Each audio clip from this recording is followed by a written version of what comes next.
This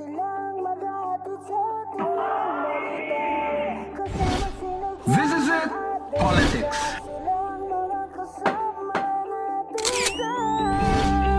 Latest dihis ng showbiz. Ako na, Bira!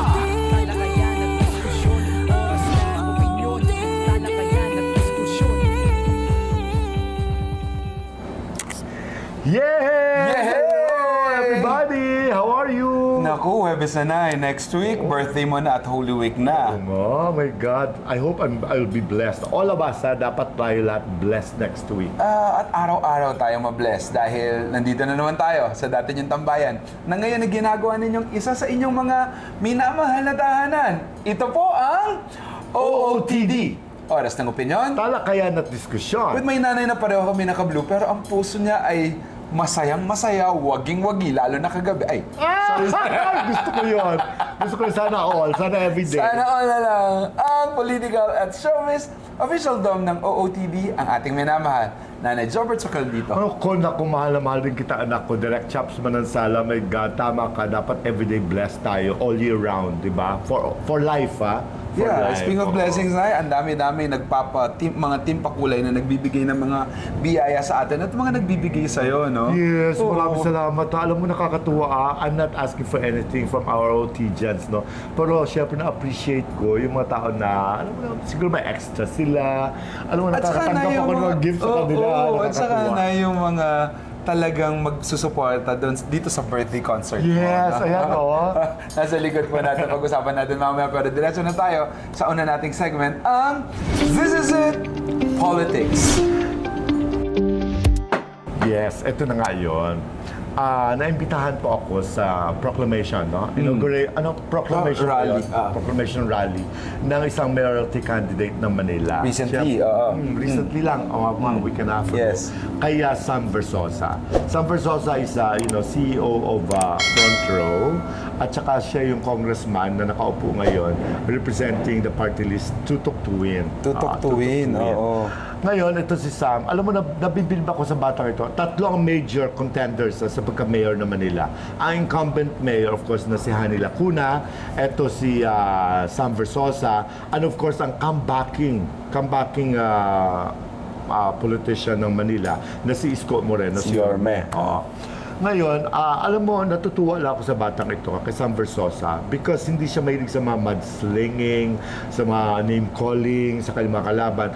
Pero, siyempre, dahil nasasaktan siya pag siya ay binabanatan, siya ay ina-address lang niya ang issues. Kumbaga, pag siniraan siya, ang grupo ni Mayor ni Yorme, yung sinasabi na, ako, namigay sila ng 2,000 sa mga tao, tapos mga branded na mga groceries, mga spam, mga whatever. Samantalang nung pandemic, nasaan sila? Nasaan sila? Sabi ng grupo nila Mayor. Napahiya si Mayor Yorme. Kasi may resibo. May resibo. Kasi there were times na magkasama sila ni Sam Versosa na nagmumudmod, namimigay ng mga groceries na ito'y provided for ni Sam. Kasi si Sam ang medyo makakaluwag-luwag. Amo sabi nga niya, there was even a video showing na nagsabi pa nga si Sam Versosa na nakaka 20,000 pa lang tayo na nabigyan ng mga families. So kumbaga, they're reaching out to more. Kumbaga, nakita yung video. So siguro na-realize ni Yorme na oo nga pala, mali tayo. Kasi ang ating binabanatan ay, Diyos ko, kaakibat pala natin sa pagbibigay ng ayuda before. Kaya biglang natahimik si Yorme, di ba? Hindi na sila nakareact. Hindi sila nakaredy doon. Hindi sila nakaredy doon kasi nga may hawak na resibo yung mga staff ni Sam Versosa. Alam mo si Sam, naaliw ako sa kanya. Alam mo, Diyos ko, hirap ako makarating doon sa kanilang proclamation rally. Alam mo bakit nasa nito? Sa Dagupan Street Corner, CM Recto, malapit sa Divisoria. Ang daming tao, ang init-init sa area. At saka nakita ko, Diyos ko, dagsaan ng mga tao doon. Dagsaan ng mga tao doon sa kanyang proclamation rally. Magkakasabay halos yun eh. Halimbawa dito siya, sa isang area naman doon sa, siguro not far away, andun mas Isko. Tapos dito kaya, ang kanyang performer lang na taga-inibita ay si Andrew E. Oo, si Andrew at wala pang bayad. Sa Sam Versosa, wala pang bayad yun. At pumunta ron si Andrew Ilagari yun. Papunta pa siya ng Cavite late that afternoon. Umulan pa. umulan kaya medyo na-delay yung proceedings, no? Pero ang daming tao sa kalye. At saka earlier that time ay naka 8 hours motorcade yata siya.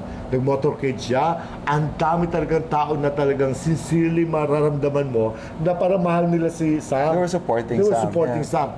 Alam mo, gusto ang napansin ko, ano mo very keen, no? I'm very observant of what's happening around. Nasa tent kami, aircon tent doon. Kasi stage ito sa likod kami, may dalawang aircon tent. Dito sa grupo ni Sam Versosa, dito sa members of the press. Tapos sa may gilid dito, yung mga staff niya were preparing mga merienda. Kasi late afternoon yun 3 o'clock nag-start pero mga past 4 na. Lumabas ako nag-yose. Ako habang umulan nagpapayong ako doon. Tapos, yung mga staff niya, namimigay ng mga kwan sa mga lahat ng mga kasama doon sa rally, sa backstage, namimigay sila ng arroz caldo. Arroz caldo. Tapos sa gilid ko dito, sa labas na ng ng tent, may dalawang bata na pingi, yung ganon. Kasi akala ko nga para na yun sa mga staff. Alam mo, yung mga staff niya, without second thoughts, mararamdaman mo yung pamilya. Alam mo, kumuha ka agad ng dalawang arroz caldo at binigay sa dalawang bata. Alam mo, sabi ko, oh my God, I was wrong. Akala ko, tulad ng napapansin natin na sisingalan nila na, mamaya na kayo. Ayos kayo dito. Ayos kayo dito. Binigyan. Tapos, sabi ko, how sweet of them na makita mo sa puso nila na very sincere yung pagbigay ng arroz caldo. And they didn't know that you were observing. Yeah, they didn't know. of Wala course. silang alam. Ako sila ako Yossi. Pero I'm very keen with that. Tapos pumunta ako sa other side doon sa maraming tao malapit sa may entrance sa may backstage, no? Tapos may mga bata rin doon na binigyan. Alam mo yung mga bata, napaka-honest. Nung binibigyan pa sila ng arroz caldo, sabi na, okay na po kami. Nakakain na po kami. Alam mo, sabi ko, with this, for me, panalo na si Sam. Yung mga tao niya, napakabubuti. Kumbaga, hindi ito itinuturo. Kusa ito gan sa puso, mararamdaman mo. Minsan din, kung sino yung puno, yun naman talaga ang bunga. O yung mga tao sa paligid mo. Nakikita na siguro kay Sam kung gaano ito ka-open sa lahat. Na Ka-giving. walang pinipili. Sincerely giving. Yun, sabi ko, ngayon si Sam, kinausap namin sa loob. Alam mo, he was just one of us there. Yung kumbaga, hindi siya nagpapaka-special. Tatlong programa niya naman ay yung KKK. Yes. Tatlong K. Kalusugan, kaalaman, at kabuhayan. Of course, health is wealth, okay? Kaya he's really working on it. Tapos yung kaalaman, syempre, education. Yes. Education. At kabuhayan, syempre, livelihood. Ito yung mga basic need talaga natin. Yes. Yung tatlong ito, At ang galing, ito na yun. KKK, KKK. Di ba? Buhay na tayo dyan. Kalusugan, kaalaman, at Yes. saka kabuhayan. Tapos, we talked about many things about the waste management. Waste management, Nag-usap kami doon, kami nila Morley, tatlo kami ni Morley Alinio. Pinagkukwentuhan namin tungkol sa mga garbage trucks ng Manila. Alam mo kasi ang pagkakaintindi ko, if I'm not mistaken, para may 2 billion budget para sa waste management, no? Which dito kinukuha yung mga renta sa mga garbage trucks, tapos yung mga pasweldo sa mga tao for the year, yung mga something like that, no? Ngayon, sabi ni Sam, ang gusto ni Sam, which was also in my mind, na kumbaga nag-jive lang ang wavelength namin, na sinabi niya na, kung siya may hawak noon, yung sa budget na 2 bilyon, alam mo, part of that money ay gagawin niya para ibili ng sariling truck ng Manila. Na hindi tayo umuupa everyday. Kumbaga at least doon makatipid ka na. Hindi man lahat, kung halimbawa makakabili ka halimbawa ng, palagay mo ang isang truck ay 10 million. Yes. Palagay mo. Pero year round, ROI mo na yan. Kung 2 billion yun, kung halimbawa 2 billion man budget, halimbawa yung 1 billion, ibili mo lahat ng mga truck. Okay? So that would be what? Amounting to mga 100 trucks yan. Okay? And that's a lot. That's a lot. Okay? Kasi kung 10 million isang truck, 100 trucks, so may truck ka na. Kapag kinulang, yun ang upahan mo. So every year, dagdag ka lang nagdagdag. Kasi forever yan, magagamit yan. Wala kang inuupahan. Kasi yung sabi ko, bakit sila umuupa pa?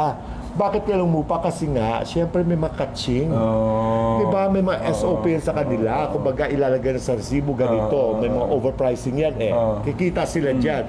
Sa kanya, hindi. Ang gusto niya, yung magagamit talaga ng mga tao na maayos. At yung bayan mo, ay sila pa may-ari. Na dito mga simpleng mga kwentuhan at simpleng yung mga dream at pangarap ng Yes. isang politician. Ito talaga ang pwede mong checklist mo eh. Yes. Kung boboto mo ba o hindi. Yes. You do not have to think of, a wider project just Oo. for you to help people. Mga and to- Yes. simple Yes. na alam mo, very material Yes. sa syudad mo, na pakikinabangan ng lahat. Diba? Kaysa nga naman umupa ka all year round, magkano ba upan ng truck? Alam mo yan. Nagre-rent tayo minsan ng mga vans, Yes, pag may mga shows ka. Yes, yes. Di ba? Mahal. Yes. So every Kaya day bumili yan. na rin ako ng sarili kong Kaya truck. bumili ka ng truck Yes. mo, di ba? So, at saka may pass ka may pang pass binili. pa, oo. Ngayon, so kung yun ang ginawa ng pamalaan many years Yes, back, yes. di sana ngayon wala silang inuupahan, marami na silang truck, baka lagpasan Maintenance na lang. Oh, maintenance na lang. At saka pambayad lang sa mga tao na nagkumukuha, nagpipick up ng mga... Yes. Alam mo yun, malaki talagang kaginawaan sana. Pero hindi Lalo na sa naisip nila Maynila yan, na eh. Manila. My God, Yes. Diyos ko. Yan ang isa sa most industrialized. At Yes. saka Maraming tao. Pag maraming tao, maraming basura. Maraming basura, marami ka Oo. taga magagawa. Yes. So ano nga, sa budget, kuha lang ng budget, upa lang ng upa. Sayang yung pera. Ako lang, nice. Ang gusto ko kay Sam Versosa, sa base sa nakikita ko kasi napapagod na ako sa kaingayan ng siraan ng bawat isa sa mga Siraan, oo. ang nakikita ko lang sa kanya, correct me if I'm wrong, or correct me if I'm correct. Yeah, you're correct. You're correct, no? Parang yung sasagot lang siya. Sasagot pero lang siya. hindi siya maninira. Hindi siya maninira. Oo, parang ganun. Oo. Yan ang gusto ko sa kanya. Hindi siya naninira. Wala akong narinig na paninira na ginawa niya. So far, sa many times na magkakasama At yun kami. ang dalangin ko na sa lahat ng mga politicians. Yes. Ikaw na nanonood, baka tumatakbo ka na puro paninira na lang sa mga kalaban. Naku, hindi ka nakakakuha ng boto. Mag-focus lang tayo sa kung ano ang iniisip natin para sa mga constituents na boboto sa atin. Alam mo, I spoke to, the other day, I spoke to a good friend of mine who is a businessman in Manila. Sabi ko, ano ba, malakas ba si Hani Lacuna, incumbent mayor? Sabi niya, actually, ang hina-hina niya. Sabi niya, ang hina-hina doon Hani Lacuna kasi ang dahil palang problema ng grupo ni Hani. Sabi ko talaga, mukhang mabait naman si Hani Sabi ko, para bang, di ba, since many years na vice mayor siya, pati yung dad niya, the late Yes. dad niya na forever vice mayor ng Manila yan. Sabi ko mukhang matino naman. Sabi niya kung si Hani walang problema. Kaya lang, ang problema yung mga tao na nakapaligid sa kanya. You know, she assigned yata many kamag-anaks. Many kamag-anak sa iba't ibang department, sa engineering, sa Na ganito. hindi sa, naman well-equipped at Yes, hindi so- ready sa position. Kaya kumbaga, Magkakaproblema grabe nga. daw ang cover up ng bawat departments para kay Hani Lacuna. Kaya hindi na na-achieve yung mga kailangan talagang gawin para sa City of Manila. Kaya sa kanyang tatlo daw, pinakamahina daw si Hani. In fairness daw, si Sam is doing, tumaas ang approval rating niya sa Manila. Si Isko, syempre, malakas si Isko. Kilala si Isko, alam mo naman yan. Pero, syempre, mga tao hindi na rin siguro natatauhan na yung iba. Kasi napakaraming, unti-unti, natatauhan. And I hope this translates into sales or votes para kay Sam Versosa. Kaya sabi nga ng friend ko na isang sikat na TV personality, ang sabi niya, alam mo, wag tutulog-tulog si Isko dahil lulusutan siya si Sam. Hindi dahil sa may pera si Sam, kasi kung may pera si Sam. Pero mas marami pera si Isko, syempre, ang laki ng kinita niya nung presidential elections, no? May pera si Sam, at nakita naman tayo, they want to change, at he's not new in politics, kasi at least naka-one term na siya as congressman, at saka mahal siya ng mga tao ng Maynila, because he is really from Manila. Kasi doon din siya talaga lumaki sa Sampaloc. It may not be Tondo, no? Kasi ang dami ng tao na nakakilala kay Isko. Pero Sampaloc is still Sampaloc. Alam mo yon, yung legit na mga mga average families nandun sa Sampaloc. Nakaka-excite lang ako kung sino talaga yung mananalo. No? Sa lahat ng mga tumatakbo dyan at sa mga taga-Maynila, nako, isip-isip tayo. Ipagdasal natin na tama ang maging desisyon natin sa kung sinong iboboto natin. Kay Mr. Sam Versosa, good luck po. Marami kang binago sa larangan ng pagkakampanya. Yung kampanya. Maintain that decency. Yes, Maintain that decency. yes. Manila deserves somebody like you. Napaka-decent, masipag, at may puso. Saka yung Gusto ko girlfriend niya, yun. nanay, Yung girlfriend niya? Si Rian Ramos. Yung artista si Rian Ramos, ang girlfriend niya, wala nga siya that time nung proclamation kasi meron itong out-of-town show. Alam mo naman sila, they're really hardworking. Kumbaga kahit mayaman si Sam, hindi sasabihin na, Rian, dito ka lang, ako na bahala sa talifilm mo doon. Hindi, pinababayaan niya yung girlfriend niya na maghanap buhay din. Alam mo yon? At saka pag ganyan si Rian, alam mo, totoo, sincerely, from my heart, ako'y masayang-masaya sa mga ganitong klase ng politiko. Tulad ni Sam Versosa. Hindi naninira. Sabi nga ni Comelec Chairman Garcia, sabi niya, alam mo, ang negativity naman, throwing negativity sa mga kalaban, ay pinapayagan naman yan ng Comelec. Wag lang yung going below yung us, di ba?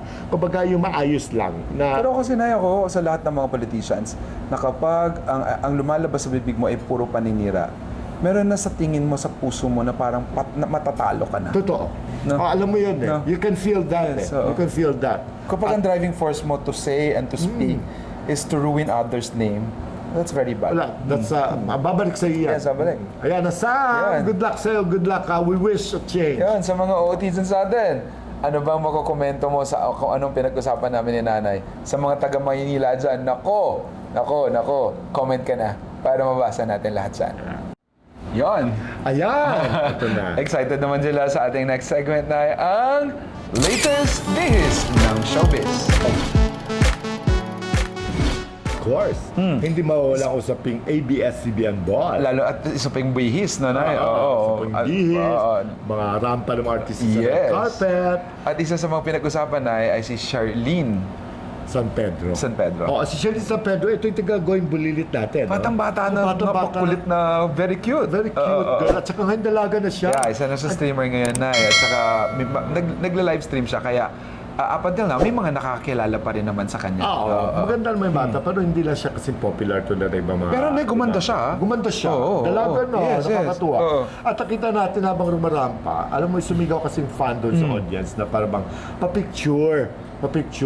Tapos bigla silang binalingan ni Shirley San Pedro na bawal. Tapos ngayon, naalala ko lang, paano naging bawal? Kasi may nagkukwento sa atin na sources natin na parang pinagbawal, I don't know, Soler ba nagbawal o ABS-CBN management nagbawal o yung organizers doon na bawal mapapicture mga artista sa mga fans na mga ganun. Parang wala naman. You know why?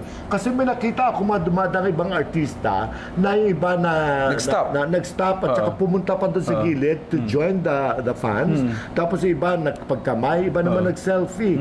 Parang, which is normal. Which is normal. Bago naalala ko lang na napakagaling ng Soler na yan para hayaan yung mga netizens, no, na mag-picture as all the actors enter. Oo. Talagang tumabo sa social media ang mga posting. At saka nakita mo naman, di ba, may harang naman, may Yes, release naman, yes, may yes. harang na para at least yung mga artista, hindi sila nadi-disturb, nadi-distract. Naglalakad ngayon si Charlene San Pedro. Charlene, pa-picture! Bawal. Tapos diretso siya lakad. Charlene, hindi ko lang maintindihan. I don't know, no? I don't wanna blame you, no? I don't wanna judge you. But, you know, sabi ko nga, Diyos ko, sa mga isang katulad mo sana anak, na syempre is medyo bumabalik, alam mo yon para ma-familiarize ulit yung mga tao kung sino si Charlene San Pedro because hindi ka naman ganun ka-active sa showbiz, no? Hindi tulad ng kabataan mo. Kumbaga, I don't think, saan nanggaling yung Charlene? Sino nagbawal? Para mapapicture ka, dapat nga matuwa ka pa eh. Dapat if I were you, lumapit ako dun sa fans at nagpa-selfie ako para at least dapat napatuwa mo pa, napasaya mo yung mga fans na umanga sa'yo, nakakakilala sa'yo. I don't know, pero parang hindi eh. Parang hindi bawal. I don't know. Yung nagkwento sa akin na may nagbabawal, I don't think it's true. Well, siyempre, they have to have a reason why. Kasi she was really bashed. Yeah, nabash Nabash ang bata. So, kailangan meron silang rason. If the reason is because of a contract, na baka sa kanya yon, pwede naman. Pero, ang pagpapapicture ay isang bagay, lalo na pag public figure ka, ay isang bagay na pwede mong maibigay sa mga fans na ikasisi nila at hindi mo naman ikamamatay lalo na. It's not, hindi ito inevitable na magganap talaga, especially sa mga events like this, no? Yung mga fans, even sa Hollywood, alam mo, Hollywood stars talaga, sa totoo lang, sila talaga ay very strict.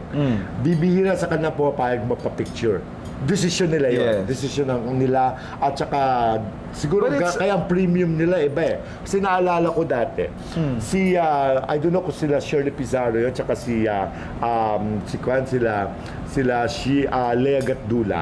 Lea Gatdula, formerly Lea Gatdula, ay pumunta sila sa isang event sa Amerika, kasama sila Kuya Boy and whoever. Tapos may nakita yata na si Keanu Reeves. So, lumapit sila at sinabi at kay Keanu na, "Can I have a photo?" Sabi ni Keanu, "No." Ganun talaga yung mga artista. Hindi dahil sa whatever, pero hindi talaga sila. It's Not different. much. It's different here in the Philippines. Ibang kultura nila Ibang eh. kultura nila. At saka yun, Hollywood na yun. Yes. Buong mundo na yun. Oo, pero hindi ito kasama sa kontrata nila na bawal Yes. magpapicture. Yes. Ako nga eh, si Nicolas Cage. Di ba? Doon ako sa West Hollywood. Di ba kasama ko si Lito Alejandria.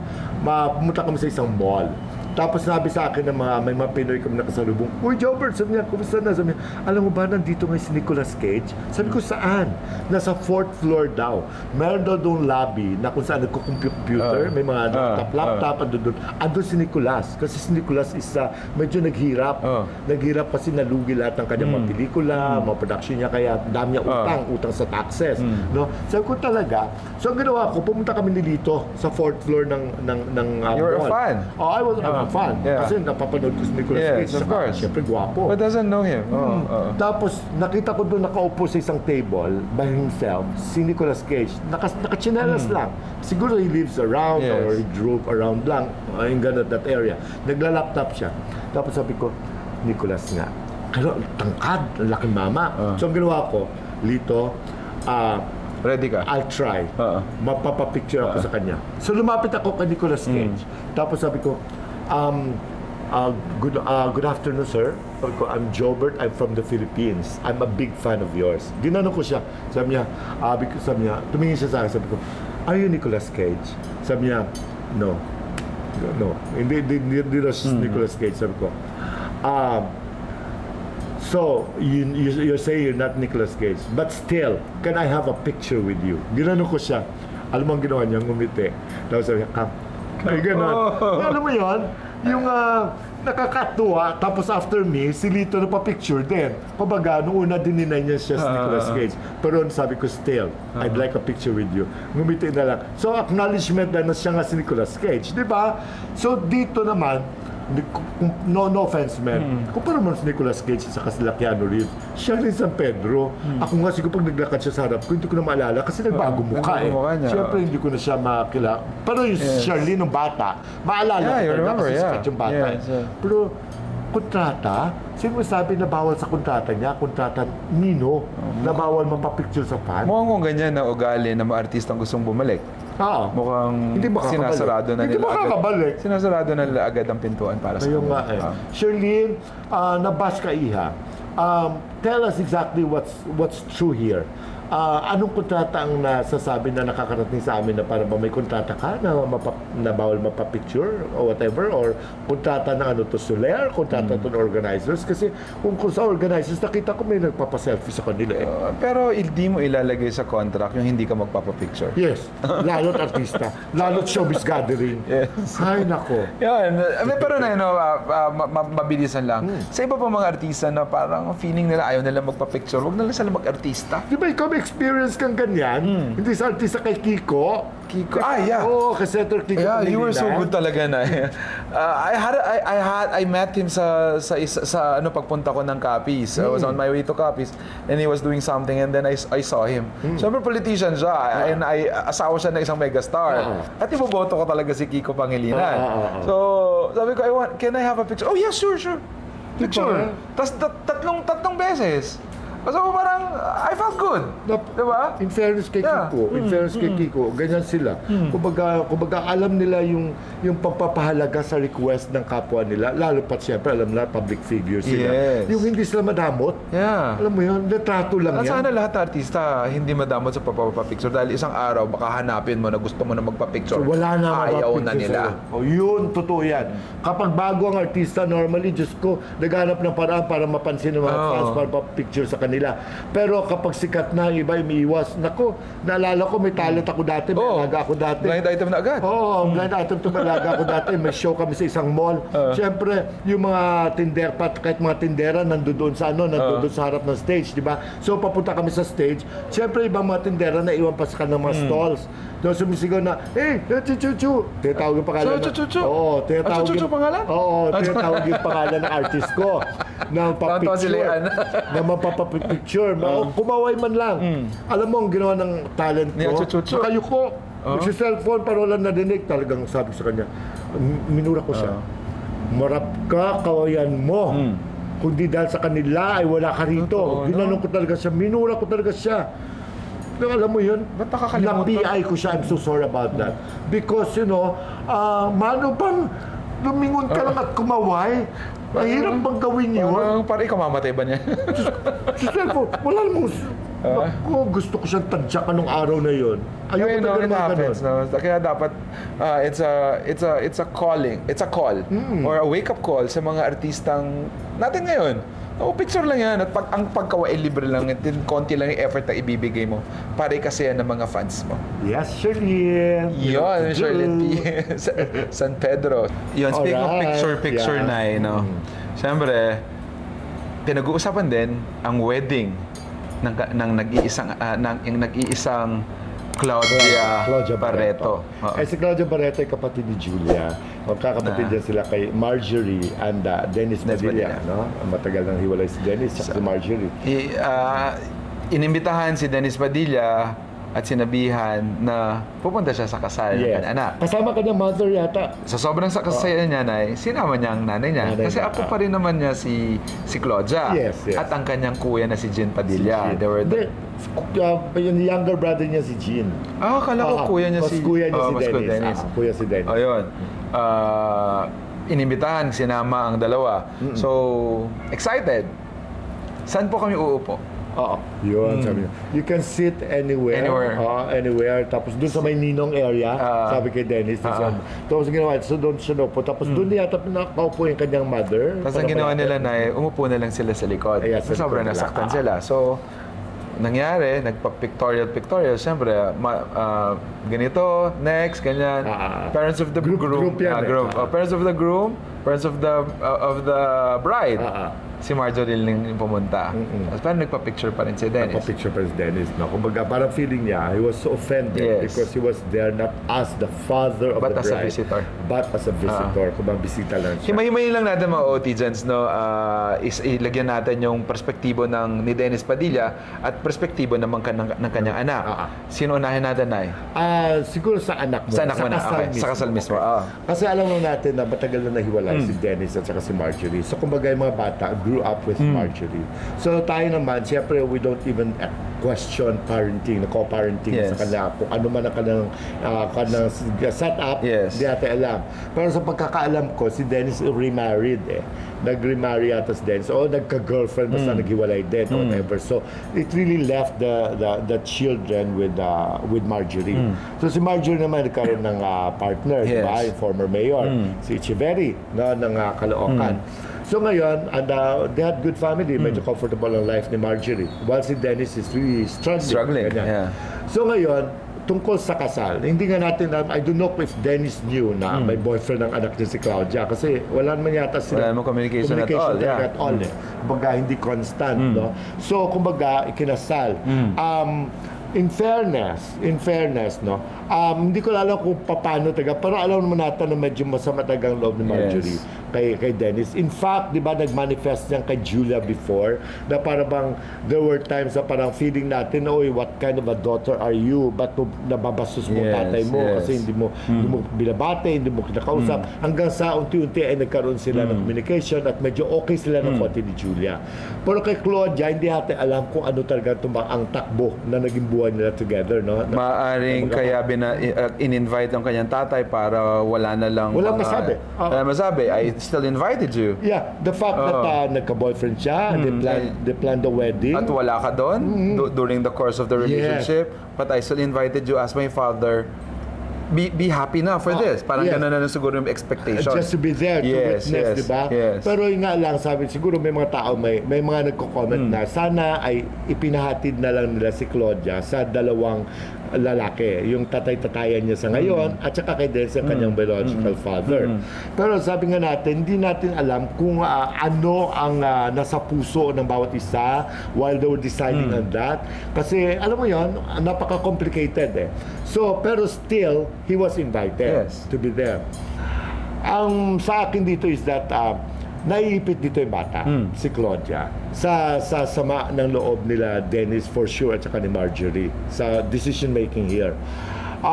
Siyempre masakit yung kay Dennis. Yes. Masakit yung kay Dennis na siyempre sa kultura natin, tradisyon ng bawat Pinoy na ang maghatid sa bride normally ay tatay at ang nanay. At yun ang feeling ko, kay Dennis naman tayo na. Feeling ko naman, he went there ready. Excited. Na kahit pa paano, alam mo, anak mo pa rin biological. Maaring alam mong ang pagkukulang mo sa anak mo, pero dahil inimbita ka na anak mo, akala mo you will be treated accordingly. No? Pero hindi nga ganun na nangyari at na-witness pa ng nanay nila at ang kapatid niya. Ang hindi lang siguro alam niya that he was not informed na hindi siya maghatid sa altar. He was just invited as a visitor. Eto na, after that night, umuwi na sila, kumain muna sa restaurant, tapos nagpo-post na itong si Julia. Lahat sila, si Dennis na. Si Dennis may pinost siya na talaga ba? Something not verbatim, no? Ganyan. Bisita, father, parang ganyan. Tatay, pero bisita, parang ganyan. And then, may pinost din si Jean Padilla na parang if I may, Nay. Sure. Sabi ni Jean Padilla na kapatid. Akala ko kuya niya. Kuya si Dennis. Oo, sabi niya, ngayon lang po ako magsasalita. By 1 p.m. nasa church na po ako. Galing Bulacan, going to Alabang. Si mama po namin, 5 a.m. gumising na. Excited, same kay Kuya Dennis Padilla para sa kasal na anak niya. Ngayon lang ako naka-witness ng kasal na di part ng program ang ama ng bride. Sa aga namin doon, na nandun mga event organizers, wala man lang nagsabi na di siya part ng program.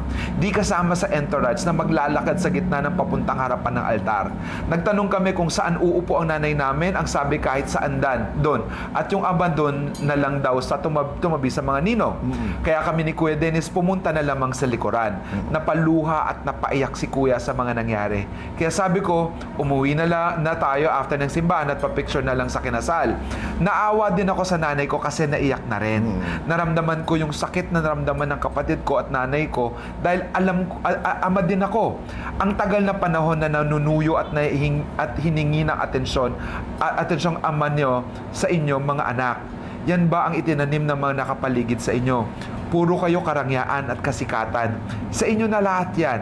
Sanay naman kami sa sanay naman kami sa hirap at di talaga kami nababagay sa inyo. Pero pinagkaiba namin sa inyo ay yung puso namin at dignidad na di nyo kaya pantayan. Kahit magtanong kayo sa ibang magulang, tama ba o mali ang ginawa nyo sa tatay nyo? Alam mo, ganito yan eh. Kasi we are not privy to whatever happened, to the reasons behind. Kasi hindi naman sila, they don't live together. Okay? At alam mo natin na matagal na panahon talaga na hindi sila nagka-communicate itong mga anak niya. No? I feel for Dennis. No? Yes, masakit talaga sa isang ama that you're just invited, you're not part of a program. Pero ano magagawa natin? Kasi siyempre, ang nagplano ng kasal ay ang pamilya ni Marjorie at saka siyempre Gumastos. Group, no? Sila Gumastos, whatever. Mali kung sa mali kung titignan mo sa kultura ng Pilipinas, no? Ng Pilipino na dapat ang tatay naghatid, na dapat hindi siya naiitsapwera, di ba? Pero hindi natin alam ang reasons behind it eh. Hindi natin talaga alam ang reasons behind it. Hindi ito kasalanan siguro ng bata, no? Gustuhin man niya, but of course, Marjorie has also a decision. A decision, no? Siyempre, mabuti nga, una-una, mabuti nga Dennis, no? Despite everything, no? If you were to ask me, reading sa mga kaganapan sa mga babalitaan natin, una-una, mabuti nga na-invite ka. Buti nga na-invite ka. Kasi may chance pa nga yun eh, na baka hindi ka ma-invite because of, you know your story, di ba? At hindi talaga magandang tignan, no? At saka syempre, makakuha ka ng simpatya sa taong bayan, pero hindi natin alam kung ano talaga mga kaganapan eh. Kung ano talaga ang tunay na kaganapan, kung bakit umabot ka sa ganitong, hindi naman kabastusan, pero hindi na nirespeto ang iyong pagiging part ng buhay ng bata. Hindi natin alam. We don't wanna judge, no? Pero ang sabi nga kasi nag-post daw si Julia sa kanyang Instagram, no, about this wedding at nag-react si Dennis na ang kapal nyo. Parang may comment siyang gano'n. Kumbaga, don't go to social media. Pagpipistahan kayo, Dennis, kaibigan. Pagpipistahan kayo, protect your child, protect your dignity. Alam mo yon, kumbaga nangyari ito, may dahilan. And for sure, you also know the reasons why. Alam mo yon, masakit lang pero yan ang katotohanan. Kasi may mga bagay, kung kayo pa ni Marjorie Barreto at halimbawa, ikinasal ang anak nyo, ay at saka initsapuera ka, that's a different story. Pero tagal nyo na, ilang dekada na kayong Sa wala dami ng mga storya nila ng ganito, no? Yung mga paulit-ulit na sa social media talaga ginagawa, nasasaktan yung anak, nasasaktan yung ama. Si Marjorie was silent about it. Ako halimbawa, ako si Claudia Nay. Iimbitahan ko na yung tatay ko, pero sasabihin ko rin sa kanya na ganito ang role mo. I just wanted you to witness my wedding, but you will not be a part of the entourage. Oo nga. If you will accept it or not, that's my thing, Papa, and I hope you understand. Pwede sanang ganon. Nag-expect si Dennis na part siya ng program. Na sinama pa ang kanyang nanay. Oo. Excited ang nanay. Makita ang apo. For the longest time, siyempre, ang lola, Diyos ko, alam mo yung apo na di ba? Parang... Diyos ko, mas mahal ang tubo sa puhunan. Di ba? Kahit hindi sila lumaki para makita mo na nandun ka at excited ka na in-invite ang anak, ang tatay mo na anak ko, halimbawa ko si Lola. Excited ako pero para makita ko na ma-disappoint yung anak ko, lalo lang ako nasaktan. Alam mo kasi, ang hirap i-decipher. Marjorie has her reasons why or why not na pinapunta pa si Dennis or kung bakit hindi niya isinama. Maaring hindi niya gusto. Baka pinilit lang ni Charlene. Ni Claudia. Yes. Kasi siyempre gusto niya maging kasama pa rin ng tatay na makita niya doon sa kanya. Kasi alam ko na nung kinasal si Leanne, ako gusto niya talaga lahat nandun. Di ba ganun yun Kahit disgustado yung ibang members ng family, kapag ang mismo may katawan ang may gusto na papuntahin, siyempre, pagbibigyan mo yan. Pero yun nga lang, hindi lang klaro kay Dennis kung ano magiging role niya. Hindi sinabi agad. Pero dapat pinaghandaan niya yun sa sarili niya. Oo, no? Dapat siya na mismo gusto hindi na siya nag-expect. Hindi siya nag-expect. Unang-una, Dennis, hindi ka dapat nag-expect. I know it's painful. Dapat, if I were you, hindi ka na dumalo. Kung wala ka namang role, dapat tinanong mo kung ano magiging role mo. Ako naman, hindi na. If I were Dennis, I will be there. I will just witness and be happy. Yes. And i-greet ko pa rin anak ko.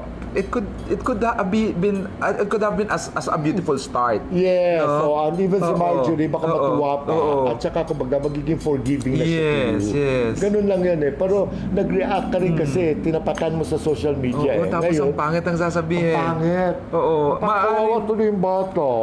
Kaawa silang pareho. Ako naawa ko pareho sa kanila kasi pinagpipestahan natin ng mga netizens ang mga bagay na dapat private lang at para sa pamilya lang nila. At saka siyempre, at first, yung audience natin will just react as to what they saw. Pero hindi nila alam yung mga reasons behind it. Hindi naman The story behind it. Yes. Kumbaga, yun At saka, in fairness, ang gwapo naging husband ni At mayaman ni Claudia, si Baste Lorenzo. Siya yung kapatid ng naging asawa ni Erich Gonzalez na si Mateo ng restaurateur. Diba? Anak sila ng bilyonaryo. Diba? Saan ka makita? Gwapo na, bilyonaryo, pat na in love sa'yo, pinakasalan ka. Oh my God, napakaswerte. Maganda si Claudia. Dapat talaga naging masaya na lang si Dennis to be a part of that, to witness the wedding. Tapos kinongratulate yung anak, aalis na ako, and I wish you well. Paul, sana ganun na lang yung nangyari, hindi yung nag-react siya as something na talagang bad. Alam mo, Dance, it's not too late. Try to reconcile this with your child, with your daughter. Kasi pag lumaki na lumaki ito, lalo mo lang inilala yung anak mo sa iyo. Na ang buong pamilya Ang niya. buong pamilya mo. Kaya kumbaga, habang hindi pa nangyayari, do something about it. Huwag mo na silang, kumbaga, tanggapin natin ang katotohanan, nagkulang ka, nagkulang tayo, Yes. or di ba? May pagkukulang tayo pare-pareho. At may kabayan yun, may kapalit yun. Yes, Oo, na kailangan nating harapin. Yes, so kaya ngayon, huwag mo na silang tapatan sa social media, huwag mo nang awayin pa, huwag mo na ipakita na para bang... Be the better person. I-level up mo. Kasi wala unless Yes. willing ka na forever na kayo di mag-usap at Yes. magkita. Diba? Mas masakit yun. Lalo lang yan sinasarado ang pintuan, Nanay, Tama. for reconciliation. Okay. Ikaw, Otizans, ano masasabi mo dito? Ano naman ang opinion mo sa dalawang magpanig na to? Sa anak at sa ama na nawalay sa anak. Yon. Yes, I hope everything will end at its best. We will okay? pray for that. I will pray Yeah. for that.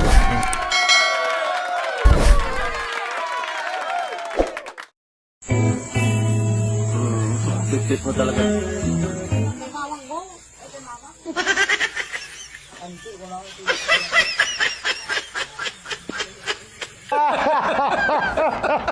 Parang baliw lang nagliligawan online. Pero maganda yung girl.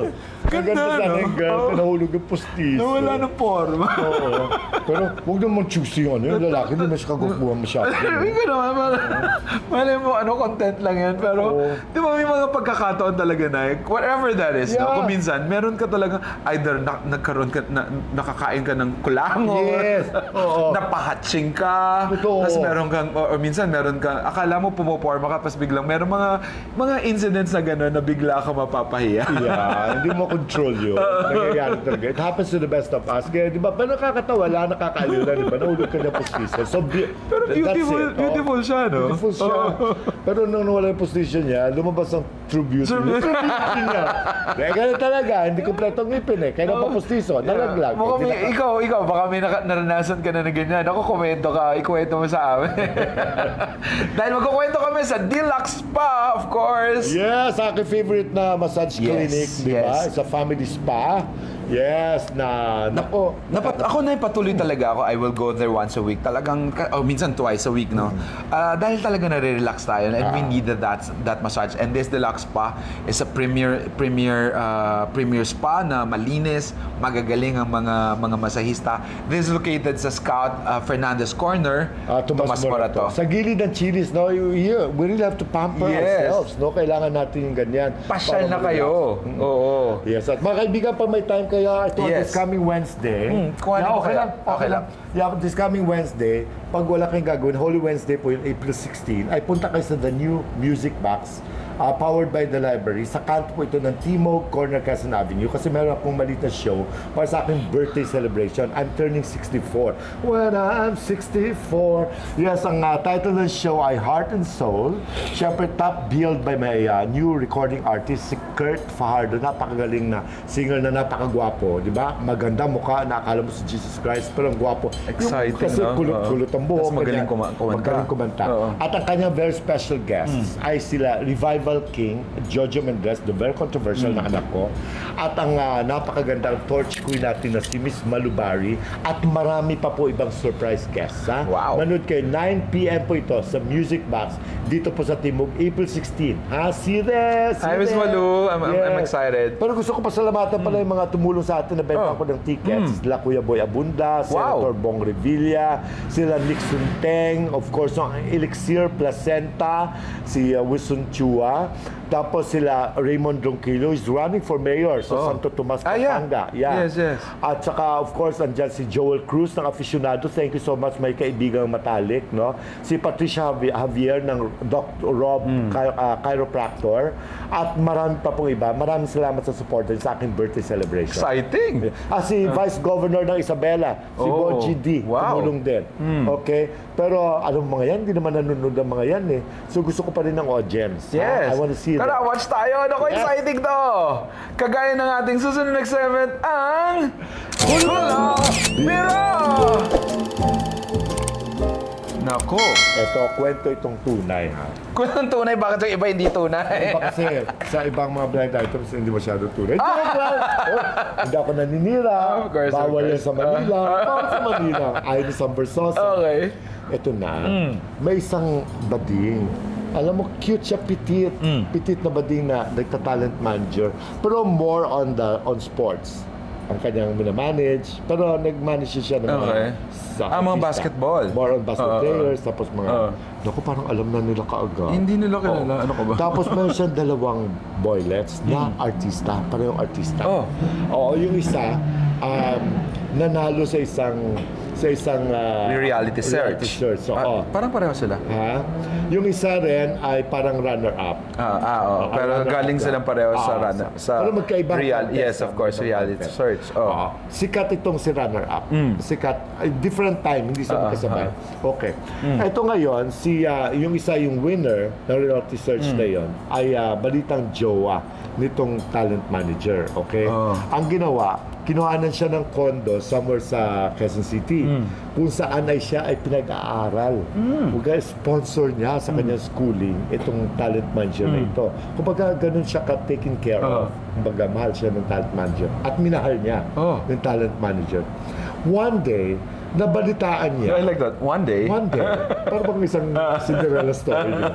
One day, Bedtime story, nabalitaan niya na yung isang sikat na dramatic at saka matinee idol actually ay balitang umaali-aligid sa kanyang jowa na talent manager na bading. Kung ganda ni ate sa atin na tinapan ng hair. Diba? Na umaali-aligid at balitang regular na nagkikita at pupunta sa bahay niya. Ito si matinee idol sa bahay ng bading. So, hindi lang natatagpuan, hindi natatimingan ni reality winner ang lalaking ito sa bahay ng kanyang jowa, di ba? So ngayon, one day, nakarating naman sa kanya. One day, isang araw. Nakarating sa kanya na palipat na si matinee idol sa tapat ng bahay ng kanyang jowang manager kasi may nabakanting bahay pala doon sa isang posh village dito sa Quezon City na sa tapat noon ay nabakante. So gusto daw ni matinee idol na kunin yung place na yun para doon siya magstay para malapit sa lahat. Diba? Dito lang kasi ang kanyang mga workplace. Yes, diba? yes. So sabi niya, so ang ginawa ni Baklita, kasi jowa rin pala na niya ito si matinee idol, ay pinupahan yung bahay na yon. At that particular noontime yun na ipinahatid niya yung mga pinamiling gamit, in order na gamit para ilagay doon sa bahay kasi yung bahay ay walang furnitures. So may mga sofa, may mga refrigerator, may mga television sets at marami pa mga gamit para doon sa bahay na yon. So i-deliver. Doon. Ay nakarating ito kay Jowang Jowa A. winners. Jowa A. Oo. Jowa A, pumunta doon, nakita niya. Ipinababa nga yung mga gamit doon sa truck at ipinapasok doon sa bahay ni matinee idol. So, matinee idol, Gina yan. Oo. Siyempre, di ba? Go na go. Diba?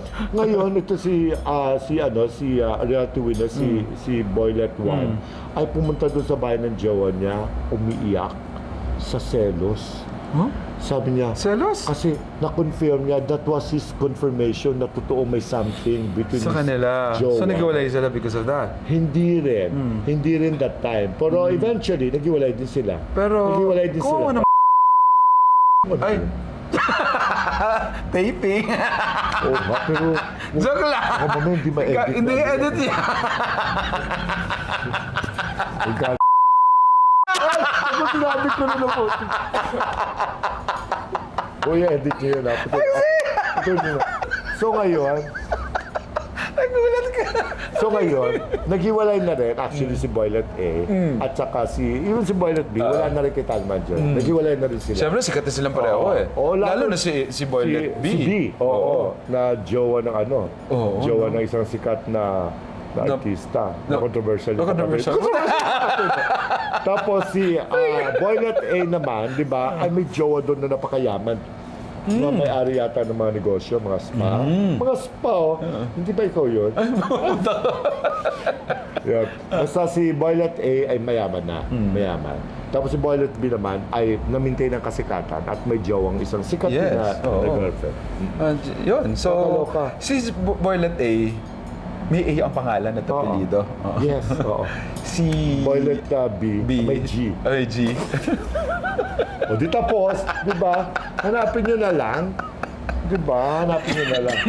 Saya At saka na. basta ang kanilang may common letters sa kanilang mga names. Pero ano yun, no? At least na napamahal na rin si Violet A doon sa dahil sa tulong na naibigay din ng kanyang Malaki na tulong. May malaking naitulong sa kanya ni Baklitang Talent Manager. Kasi imagine, paaralin ka, kinunan ka ng condominium, provided for yung mga pagkain lahat. mo, allowances mo. Diba, may pera kasi si Talent Manager. Naku, swerte yung Talent Manager, habang nga nangyayari, Diyos ko, sana all. Sana ako ganyan din kayaman. Kung ako ganyan kayaman, Diyos ko, papag-aralin ko si James Reid. Wow! James James Reid Reid, talaga? magkano ka? Marami sa akin doon. Kaya na, naku mga OTJs, maraming salamat sa panonood nyo ngayon. Lalo na yung mga live viewers natin palagi na patuloy na nanonood at nagmamahal sa atin. Tumataas na uli ang ating ang viewership at tumataas na rin ang ating subscription. Naku, mag-subscribe na sa mga hindi pa nakakapag-subscribe. Subscribe na kayo kasi napakarami ditong kasiyahan na matutunghayan nyo sa inyong programa, sa paborito nyong program. Mag-subscribe kayo tapos i-push nyo lang yung notification bell para ma-update kayo sa kung ano mga live, mga bagong videos Yes, natin at maraming salamat sa mga team no skip. Yung hindi sila nag-skip na, dinediretso na yung commercial. At merong yung team replay din natin, ang lakas. Sobrang Ganun. lakas. Oo. At ang team OFW natin na namimiss ang pamilya at ginagawa nila tayong pag-ibsan sa pagka-miss nila, sa pagka-homesick nila. Team OFW and team abroad. Maraming sa mga team pakulay na patuloy nagpapakulay. Yes, oo. At team tanggol. And happy birthday sa ating kaibigan si Ma'am Edna Banyaga, ang principal ng Commonwealth High School. Happy birthday, Ma'am, at marami pang birthdays with you. At maraming salamat. And of course, I also wanted to say hi sa ating mga OOT dyan, si Angelo Tagalog. Naku, palagi na nanonood at saka si Tita Presi Uy sa pagmamahal ninyo. Yes, at happy birthday rin to Bor. Advance happy birthday sa pamangkin ko, si Anton Lotero. Tapos sa 12 naman, birthday ng aking late brother, si Sandy. He's already in heaven, of course, no? At ang mom ko, April 13. Dami namin April, Oo, no? April 13, mami ko nasa langit na sa Amerika. Nasa langit din. Amerika. At saka yung tito ko, si Tito Tony Lotero din, sa April 15. Ang dami namin April. Oo, ako, sa Kaya, mami ko sa April 16. 16, mami mo rin naka-birthday ko. Oo, karang ganang Kapampangan na patuloy na manalbe at susuporta kaya kami. Marakala, salamat. Ito po ang OOTD. Oras ng opinyon. Talakayan at diskusyon. Kung may nanay na ang saya lang ng BI, i-blip mo yun, editor. Tanggalin mo yun, ha? Tanggalin mo yun or else, Diyos ko, masasabit kami. Hindi mo na kayo makita next week dito. Ang ating minamahal nanay Jobert Sokal dito. Maraming salamat, mahal kong anak. Direct Chops Manansala na walang kasing sipag kahit sa Pampanga pa yun umuwi araw-araw. Tuloy ang ating programa because of, ganun namin kayo kamahal. Babalik din tayo at matatapos na rin ang ating studio.